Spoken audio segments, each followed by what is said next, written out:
So ayan po mga idol, dito tayo sa bukid. No? Shout out po sa inyo. Magandang hapon po.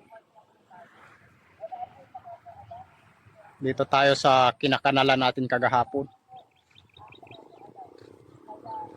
Ito. Yan. Kaya sinasabi ko po sa lahat na kapag saka po yung trabaho mo ay napakapagod at hindi po biro yung isang magsasaka. No? Kaya kapag meron po tayong maraming bigas, hindi po natin pag-aksayangan yun mga idol.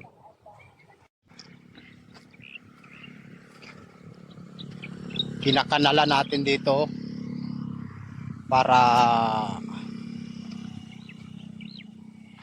yung tubig mag-stack lang dito sa kabilang kanal, hindi na papasok dito sa kabilang side.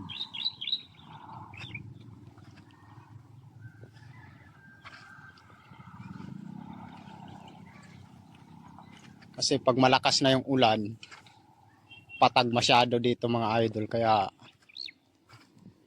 kailangang may kanal.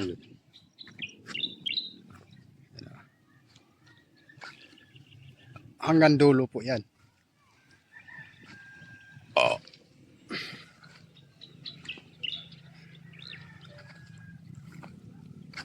Hanggang dulo ang kanal nito. Hapon na naman mga idol.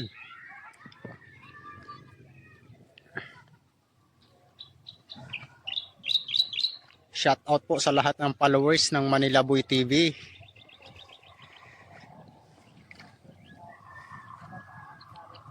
Ayan, di ba? Hindi talaga biro ang magtatanim mga idol, magsasaka.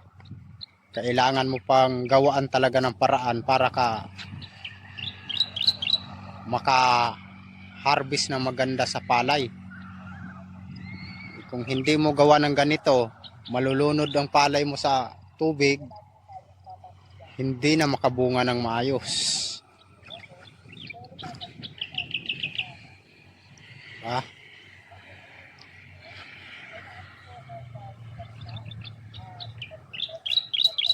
Kaya hindi biro magsaka. Hindi biro ang trabaho na mag-uuma.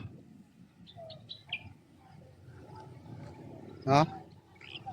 Kaya kung meron kang maraming bigas ngayon, huwag mong pag-aksayahan mga idol. Huwag mong pag-aksayahan kasi